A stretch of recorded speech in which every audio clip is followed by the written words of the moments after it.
हम बंदरों से आदमी कैसे बने थे, सीखिए और समझिए इन यूट्यूबर्स से। हम बंदरों से आदमी कैसे बने थे, सीखिए और समझिए इन यूट्यूबर्स से। धरती कब बनी, इंसान कब आए, ये जानना हमेशा ही बहुत रोमांचक होता है। इवोल्यूशन साइंस का ऐसा हिस्सा है जो इन अरबों सालों में हुए विकास को साल दर साल समझता और समझाता है। आसान शब्दों में, मनुष्य सीधे बंदरों से इंसान नहीं बना, बल्कि बंदर, चिंपैंजी और इंसान के पूर्वज एक ही थे।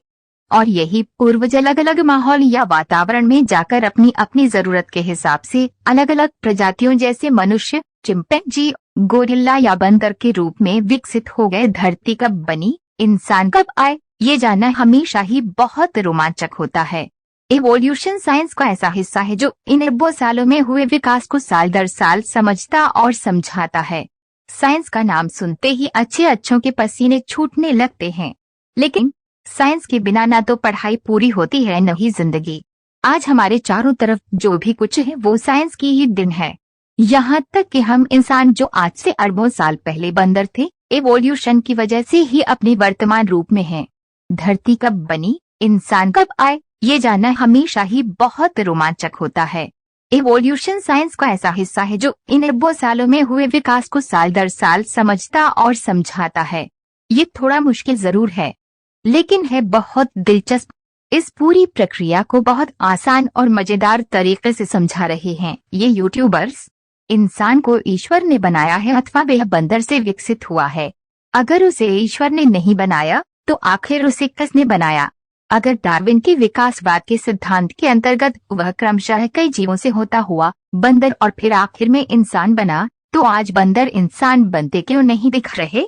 क्या वेद, कुरान तथा बाइबल में प्रजापति, अल्लाह तथा गॉड द्वारा इंसान के रचने की बात सही नहीं है?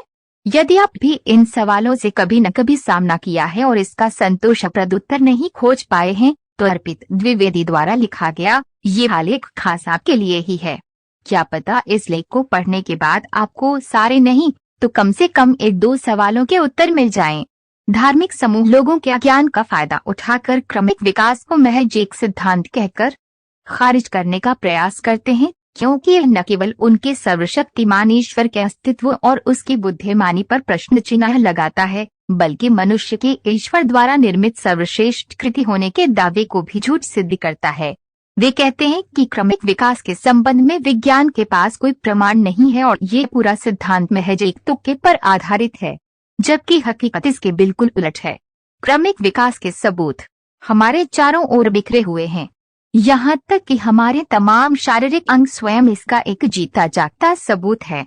क्रमिक विकास के पक्ष में विज्ञान के पास सबूतों का कोई अभाव नहीं है, बस हमें जरूरत है उन सबूतों को समझने की। आज इस लेख में आपको कुछ ऐसे ही सबूतों से परिचित कराने प्रयास है, लेकिन इससे पहले कि मैं उन सबूतों के बारे में चर्चा शुरू करूं, आपको एक छोटी सी कहानी सुनानी जरूरी है ताकि आप उन सबूतों को ठीक से समझ सकें। कहानी कुछ इस तरह है कि एक एयरक्राफ्ट इंजीनियर रोजाना अपनी कार से शहर के दूसरे कोने में स्थित अपने ऑफिस का सफर करता था। इस दौरान उसका सामना अक्सर ही भारी ट्रैफिक जामुल से होता था। जाम में इंच सरकता। वह सोचा करता था कि काश उसके पास उसका व्यक्तिगत एयरक्राफ्ट होता तो वह बिना जाम में फंसे अपने घर से सीधा ऑफिस पहुंच जाया करता। एक दिन उसके मन में विचार आया कि क्यों न वह अपनी कार को ही एयरक्राफ्ट में बदल दे। वह ऐसा कर सकता था क्योंकि उसके पास इससे संबंधित सभी जरूरी तकनीकी योग्यता थी, लेकिन एक अड़चन थी। उसके पास एक ही कार थी जिसे वह एयरक्राफ्ट में तब्दील होने तक गैराज में नहीं छोड़ सकता था। तो उसने तय किया कि वह अपनी कार का इस्तेमाल करना जारी रखेगा, साथ ही अपनी कार में रोजाना ऑफिस टाइम से फ्री होकर छोटे छोटे बदलाव करेगा और इस तरह एक दिन वह उसे पूरी तरह एयरक्राफ्ट में तब्दील कर देगा। तो उसने ऐसा ही किया और कार के पुर्जों में तमाम जुगाड़ों, सुधारों, बदलावों की एक बेहद लंबी प्रक्रिया के बाद आखिरकार अपने रिटायरमेंट के एक दिन पहले उसने अपनी कार को एयरक्राफ्ट में बदल ही दिया। कोई भी बुद्धिमान रचनाकार जिसके सामने कोई विशेष मजबूरी नहीं है, ऐसी जटिल जुगाड़बाजी को अंजाम देने की बजाय चीजों को नए सिरे से बनाना पसंद करेगा। पर यदि आप वास्तव में ये मानते हैं कि धरती का प्रत्येक जीव एक बुद्धिमान रचिता की बुद्धिमत्तापूर्ण रचना है, तो वास्तव में वह रचिता भी कुछ ऐसा ही संकी है। उसकी तथाकथित रचनाएं भी अपने भीतर तमाम विसंगतियों को समेटे चीख कर अपने अतीत की गवाही दे रही हैं। वैसे ही जैसे इंजीनियर का एयरक्राफ्ट पूर्व में अपने कार होने की